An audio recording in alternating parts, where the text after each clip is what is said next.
Hello. Hello, How's everybody doing everyone. today? All right, I'm Jason Wilmot. I'm the head of public sector at Canva. I look after education, not-for-profit, government, all the cool sectors. And I am joined by Becky Keene. Hey, everyone. Woo! So happy to be here. I'm an educator. Woo! Give the educator a hand. Come on now. Thank you. I now work for an education training company that works with school districts all over North America to make sure you're supported in whatever you're trying to do in the ed tech industry. So that's what I do now. But my heart is in the classroom, totally. Well, it is a small group. It's supposed to be always sunny in LA. It is not sunny. You all lied to me. No, it's cold. So it's freezing up here, Becky. Very cold. But we're going to close out the day. We appreciate you guys staying the whole time with us. It's going to be fun. It's going to be a blast. But before I get started, I want to tell you what I get every week. And I got an email last week, and I was telling Becky about this story. So a middle school teacher in London emailed me last week and said, oh, my God, I just signed up for Canva for Education. And during a class experiment, these are like a magnet school type students. They're pretty advanced. They've done Cube. They've done coding. She made them use AI in Canva for the whole project, where they did a timeline. And they did a timeline of London, like when it started from the 1400s to now. And they had to use Magic Media and Magic Write to do the whole entire thing. And her last statement to me was, I've been teaching for 16 years, and I've never seen students get so excited, so engaged about a project than Canva offered. So with that said, Becky, I'm going to lead in the first question here. Okay. So as you teach all technology in a classroom, how do you see Canva and some of the impact that it's having on students like that story? I'd love to hear any examples or anything you got for the folks in the room here. Okay, so we're here because we love Canva, right? I don't have to sell you on Canva. But one of the things I see in classrooms all over the world is Canva's ability to really reach the C words, right? So if we think about critical thinking, for example, if students are in, they're grabbing a template, they're having to organize their thinking, they're able to kind of piece together the things that they're processing and learning and put that in a visual story, put it in a visual element. And that is a huge part of education. We're getting to think in a different way. And we're not worried if kids are copying or plagiarizing, if they're having to create original content that's beautiful. That's a completely different world. So I love that. I love that Canva really reaches community. There's another C word for you. Kids who are using design tools like Canva are being reached in new ways. They're able to express themselves differently. There's the accessibility checking to make sure that kids have support and that they're covered in all the different learning preferences they might have. It's completely a different way of approaching education, of approaching class projects and just that multimedia opportunity that Canva offers kids is completely different. And okay, I'm not done. Wait, there's more. Collaboration, right? And that's been huge today at Canva Create, all of the collaboration possibilities. But I don't know if you've noticed, but kids really like to work together if it's their choice, right? They don't like to be assigned to a group and then they have to lead the entire project, but they love to be able to collaborate. And so in Canva Classroom, in Canva for Education, the fact that they can just really quickly jump in and support each other, even just giving feedback. We saw the new, revision suggestions mode. That's going to be amazing for education. So those are some of the things I see. And I have a little story, too. Can I tell my own story? I would love to hear a story, Becky. Okay. So I'm a national board certified educator, and I just had to renew. Has anyone else had to do that? I just had to do my maintenance of certification. So I went back and adopted a classroom at my local middle school, because my endorsement is English Language Arts for early adolescents, fun stuff.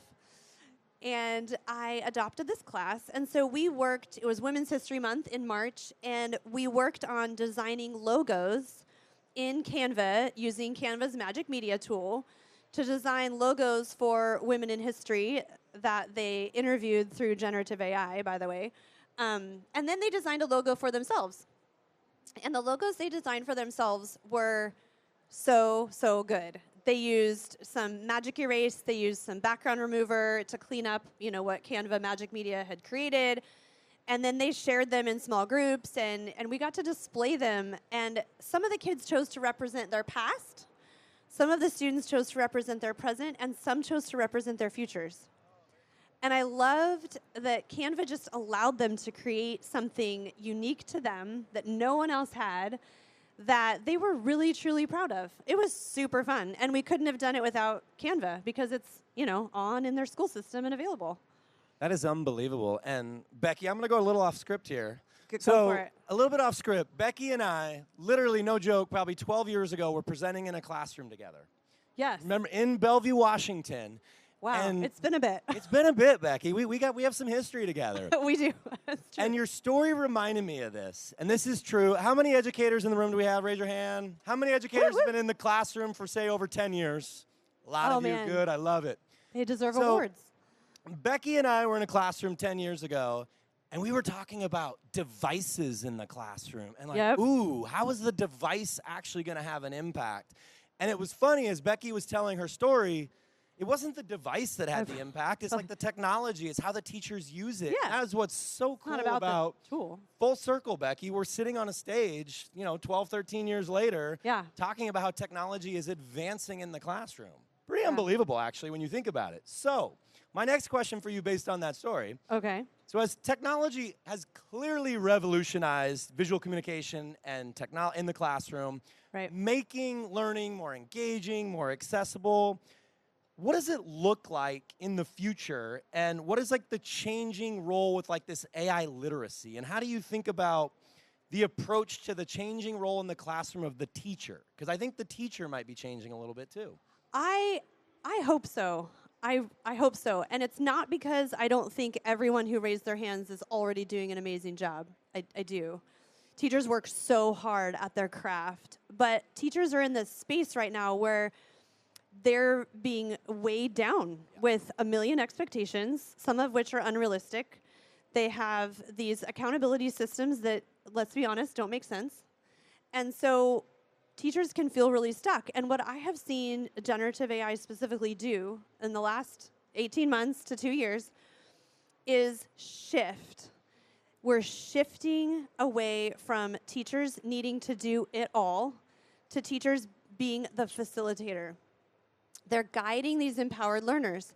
Students can now, the Google revolution happened 20 years ago. Now we're in a generative AI revolution where students really can interact in spaces and get information. They're learning. They're being tutored. They're being guided. They're given feedback. They're given all sorts of information through generative AI that the teacher is no longer responsible for every single little piece of information that's coming to the students. And I have an example of that where when I was just recently working with some students, I had some kids who were absent, as we do. Anybody ever had an absent student that you have to then catch up on the entire project? And so what I did is I set up a chatbot for the students who were absent to catch them up on the project details that they missed the day before. And I can honestly say that the students who accessed the chatbot to help guide them through the project, they were caught up, they were on task, they were doing work that I would have had to have sat by their desk, right? And as their teacher, coached them through the ideation and brainstorm process that they missed the day before. And that would have taken me away from every other student in the classroom. And instead, I empowered those learners to access a chatbot to guide them. And then, of course, I checked in with them. I made sure they were on task. I looked at what they were chatting. But those students were ultimately successful at the end of the day and caught up to their peers. And I never would have had that experience in another world. Even a year ago, that wouldn't have been possible. I would have been glued to their desks helping 2 kids for the entire period. It's unbelievable. So, Becky, it sounds like the role, and I'm a high school football coach as well, so it sounds like the role is turning into kind of a coach role where you can be hands-on with the students that you need to. You can allow them to develop at their own skills and own rates. That's pretty cool. And if anyone was in Adam Grant's session, he talked about you can be a cheerleader, you can be a critic, or you can be a coach. And we can just apply that, right, to classrooms. We're looking at educators now are focusing on what we used to call, quote, soft skills. And I would encourage you to just call them skills at this point. It's just life skills, to be empathetic and to work well with others and, to have grit and perseverance. Like, those are just life skills. But we're seeing that if we're not so focused on content regurgitation and memorization, if we're focused on kids really digging into learning, then we also have time in classrooms to talk about social emotional learning. And we also have time to work on those life skill issues if we're not so incredibly targeted, which leads us into AI literacy. And that is going to be everything. If I had to make a prediction, which I don't have a crystal ball, but we used to talk about digital citizenship, and now AI literacy is necessary in our classrooms. We have to be talking about it. We have to understand not only how generative AI works, but help kids understand how to use it to empower them to be, healthy, productive citizens. It's really an imperative. Oh, I love that. Thanks. All right. But wait. Yes, Becky. I'm glad you love it. So before you move on, since you're over there smiling at me, I want to ask you a question. I'm going to put him on the spot. Can I do that, everyone? All right. Put me on the spot. Okay. Yeah, I've done enough talking. So how do you see, we're here at Work Redesigned, right? Yes. How do you see that transition happening? How are the students using Canva, in K-12 and even higher education? How is that translating into career workforce ready skills? Like, what do you see? Well, I think there's a huge gap right now from a lot of universities that I'm meeting with in terms of their perception on what work redesign means and what that's going to be in the future. I meet with a lot of higher education institutions all over the world. I'm actually a mentor of the University of Washington Foster School of Business for business and marketing students. And one of the things that I would say continually comes up with these students is, how can we be better with visual communication? Because visual communication, we did a literacy report a few months ago, 90% of all CEOs interviewed said everybody needs to know how to visually communicate better. How many of you guys are on TikTok? Oh, I'm on TikTok. How many are on Twitter, social media, whatever it is? That's about visual communication. So no matter whether you're in IT, sales, you've got to be able to visually communicate. And I think that's one of the most important things when you think about some of the focus areas of Canva and what we're trying to do.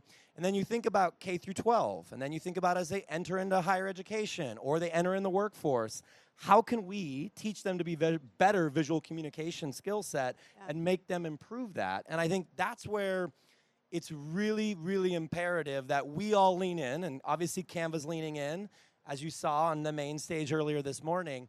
But I think it's super important that we continue to lean in on this visual communication platform and teach kids how to be creative, how to visually design, and what that looks like. That can be through short video, presentations, whiteboards, and the collaboration efforts. So that's really what I'm seeing right now. I love that you didn't pick, like, a CTE pathway, right? Because sometimes I think we pigeonhole tools into, like that's how I got Canva into the school district where my kids attend school, is I reached out to the CTE coordinator a couple years ago, and I was like, hey, Canva's free for education. What are you doing over there?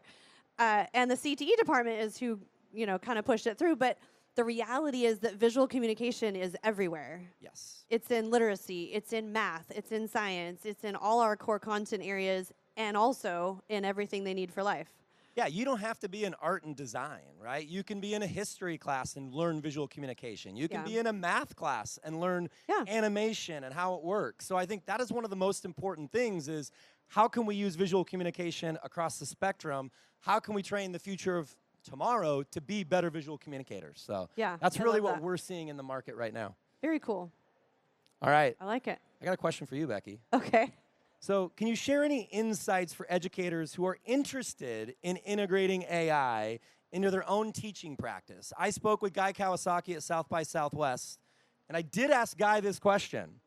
And there was an interesting answer. I'm not going to say it until I hear yours. I want to hear yours first. I'm getting compared to him on this answer? That's Absolutely. Great. Okay. But I'm curious in terms of teaching practices and integrating AI. What are your thoughts? Okay, well, I'm a linear thinker, so I hope some of you appreciate that about me. But I see steps. Okay. Steps in a process, right? So the first thing, if you're thinking about, I want to get going with AI, I don't, where do I start? The first thing is to really set a reasonable goal for yourself. And I would say pick a problem to solve, right? So we're not just like out here flinging apps around for no reason at all. Find something that you don't like. Maybe it's a lesson that is stagnant or stale, or a unit that you don't really enjoy, or something you want to do even in your personal life. Maybe you're planning a family reunion, or it just brings you joy to have your menu plan for the week look nice. Whatever that is, think about a problem that you are trying to solve first. And then look for the best tools to solve that problem and just get familiar with the possibilities, because there's a lot out there, especially in the world of AI. I have been presenting and talking about AI in education for the last couple of years, and I feel like every day, if not every week, someone's like, oh, have you seen blah? And I'm like, no, I can't. There's only so many tools. So, familiarize with what's there. Obviously, Canva has some amazing AI built in, but there are lots of other tools that do other things that you want to check out. And then think about taking some really thoughtful professional development, asynchronous, we call it couch PD. I like to call it wine PD. Like, just on your own time, maybe click through some things and see what you can do. But again, it has to have a purpose. If you're not looking to do something with it, if you're just learning for learning's sake, it's not going to go anywhere. So really pick, something you're trying to work on. Do some self-paced professional development. Reach out to your school if you're in a school and say, hey, get together with your PLN and say, hey, we want help and support on this thing. Go try it out. Go see what you're going to come up with. Solve a problem. Actually do the thing. And then do some professional reflection, even if you used it personally, on, okay, how did that go? What would this look like to do this thing with students? Because basically everything we do as professionals, we should be thinking, what does this look like for students? One of my big pet peeves that I'll just share with you right now, because I have a mic in my hand, is that when teachers are so excited about using like a Magic Write tool, generative AI tool, to provide feedback to their students, and then they get hot irritated when the students start using it to write comments. A teacher recently on social media posted how frustrated she was that her students were using AI to write the discussion replies to like the discussion of the week. She was so irritated, and she's like, I'm noticing, and then when I grade them with AI, I was like, hold up. Hold up. So I feel like it's important as educators to be thinking that through. Like, if I'm allowing myself to use generative AI to support X amount of work, shouldn't I be expecting and maybe even teaching and encouraging my students to be doing something in the similar vein, right? We can't just keep banning them from using tools that will be ubiquitous, if not already. Absolutely. Sure, they all have it on their phones, by the way.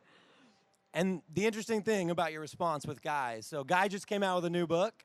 Yes. He used AI for his book. So if all our teachers are saying, hey, what about plagiarism? Guy's like, I used AI for my book. I'm about to tell everybody. And so I think it's really important, to your point, that set the groundwork when you want to use AI, allow them to use it, and make sure that the critical thinking is coming out in that example. And so just hearing Guy on stage at South by Southwest talk about literally writing a book with AI, you're like, wait a minute, you can't do that. And he's like, absolutely I did. And so teachers in the room were like, whoa, that's crazy, Guy. So really think about how you can engage your students in a particular activity. Give them the freedom. Give them the choice. However, okay, we have to caveat and say, no one is saying AI would replace the human, right? Absolutely not. It's kind of a sandwich. It's kind of an AI sandwich where you're the human prompt. And my friend Saba talks a lot about prompting in the Spark framework. And if you missed her session, you missed out, but check out her website. But there's a whole thought process here where you're the human, and so you need to be prompting the AI to do what you need and what you want to do. And then with the output, you add back your humanity and say, okay, I'm the expert here. I'm going to edit, iterate, revise whatever the output is to fit my needs. And that's a big part of AI being an assistant. If you think about, as a teacher, having an intern or a student teacher or an office assistant who can come along and help you draft your field trip permission slip and all the things that you need to do in life, that's really helpful. And so kind of modeling that for your students of, when you chose to use it and how you chose to use it, and being really thoughtful about privacy, data privacy, student privacy. It scares me when I hear that teachers are just copying and pasting student work, emails from parents into, let's call it out, ChatGPT, and then they're like, yeah, and then I got feedback, and then I got an email that you are contributing, not you, but those other people are contributing personally identifiable information and student intellectual property to a data set, which is not okay legally. So you have to be thoughtful in how we use these tools and be thinking about student safety and privacy first and foremost, which I know Jason and I have talked a little bit about this because I told you not to ask this question, Becky. I was like, I might ask you something on stage in front of everyone because Canva has Magic Write, Magic Media, and I know I'm concerned for my kids, my students. How do I know that there's guardrails in place that aren't going to generate inappropriate imagery, inappropriate content? How do I know that my student data is safe? So I told Jason he had to answer it for everybody. Okay, so first off, here at Canva, we take our responsibility for student safety very seriously. And then when it comes down to tactically how we do it, we block thousands of AI prompts that students can't put in. We give school districts the choice of turning it on or off by the classroom level. So maybe a high school classroom can be using it. Maybe elementary, they're not quite ready for it. And then most importantly, we have a lot of content moderation built on the top of our platform. Okay, so in addition to absolutely, normal GPT. In addition to ChatGPT, we've built layers on top of layers on top of layers that are actually moderating and watching what your students are inputting in there and making sure, are we going to give it a response or not? And so now, with all that said, AI is developing very fast. So it's a constant, I like to call it the game of whack-a-mole. We whack one pops up, we whack another. But we take it very seriously, and in terms of machine learning, we're using AI to actually moderate and make sure that students aren't doing bad things within Canva. So I think it'll continue to evolve as the space evolves and the legal things evolve, but I'd say right now, that is the most important thing that we think about is how are we protecting students? Yeah. Students are the future of tomorrow. We want to make sure we're protecting them. Yeah, that's awesome. It's good to hear, right? Because that's a big concern in schools, and if you type in, make me a Taylor Swift poster in Canva, it's going to tell you, no, sorry, that's a protected persona, right? And those types of things are important, and then have those conversations with students around, what is being generated and why. And then what do I do with that generation that's appropriate and legal and empathetic to the person that I'm, maybe trying to characterize? Yeah, and I think one other thing that everybody needs to realize, and I was having this conversation with my kids' school district about a week ago, is teaching kids the right way to use technology, right? We as the technology can only do so much. As Becky said, what 15, 16-year-old kid does not have a phone in their hand, right? We all, with kids in the room, my kids are a disaster. We'll just leave it at that. I love them, but they're nuts with their phones. But the reality is, what can we do at the district teaching level for appropriate use? What can we teach these kids that when they do put a phone in their hand, when they do use AI, how can we be more appropriate with the use? Because I think that's just as important as the technology side, is developing those protocols and teaching kids how to use it safely. I've had a lot of questions around, cheating, plagiarism, all that kind of stuff. And a lot of times what I comment back to a school district or a teacher is, well, do you have an academic integrity policy? And if so, you're good.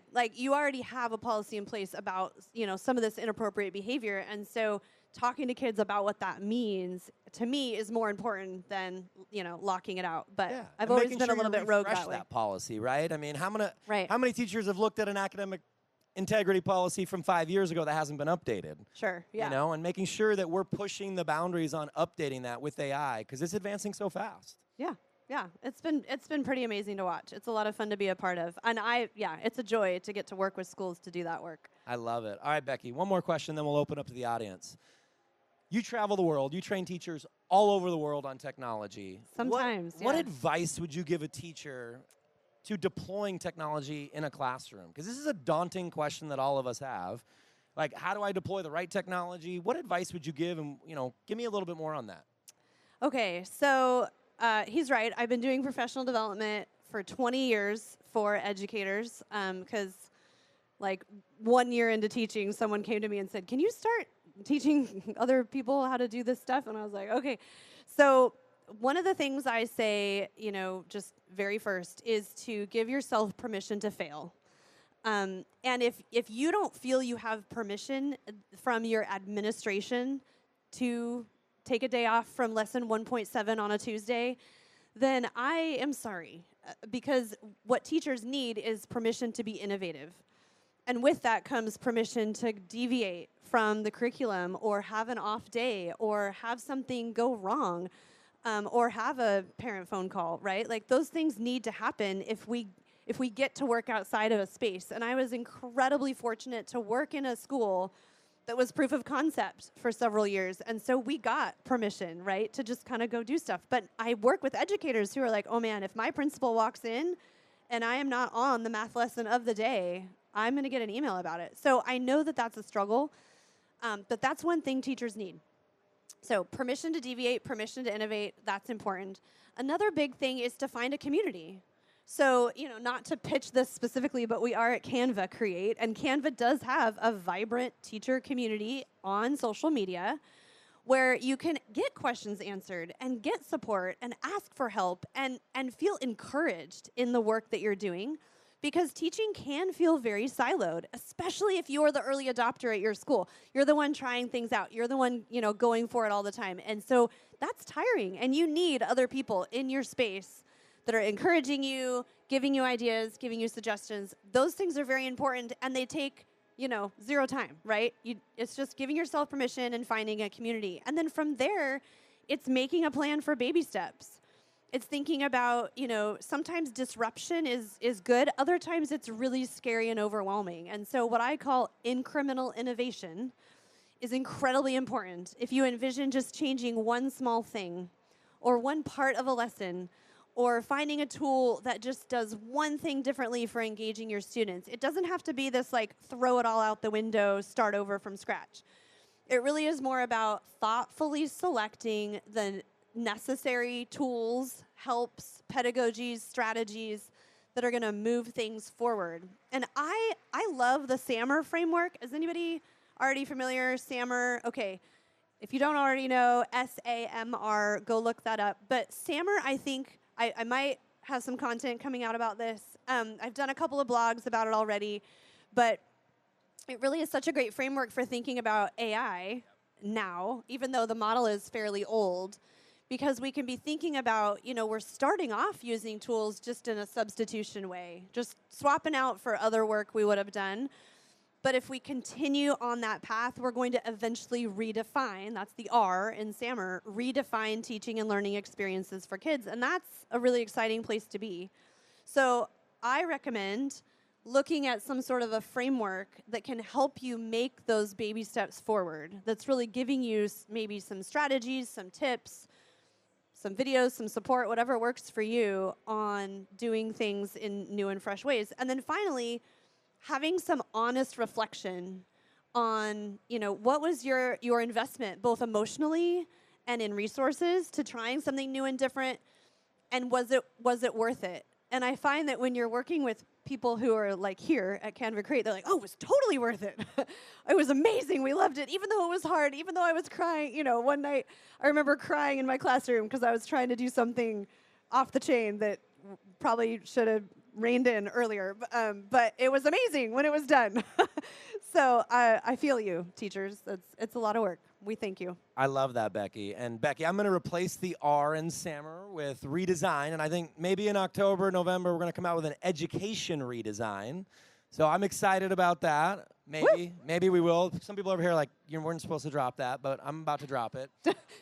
Small group here, small group. So, yeah. But I like that. That was good. And I think from our perspective, it's all about redefining, right? It's all about redefining the education experience, because the jobs of tomorrow don't exist yet. They don't exist today. They don't. And so remember, as you're parenting, as you're teaching, as you're talking to your niece or nephew about career progression and what that looks like, think about skill-based stuff, right? Don't Yep. think about what profession they're going to go into because it doesn't exist today. You're absolutely right. Well, Becky, thank you so much. We are actually out of time. Unbelievably, that went we were really like, fast. we could save time I will for stay Q&A. around for questions. I'm sure Becky will I'll hang out too. But please give Becky a hand. Thanks, Thank you, Becky, everyone. for joining me on Jason, stage. your host. And thank you all for coming to Canva Create. We can't thank you enough for taking a day out of It's been amazing. your week to spend time with us. And stay tuned for more on education. Appreciate it. Bye. Thanks, everyone. And you can connect with us anytime. Yeah.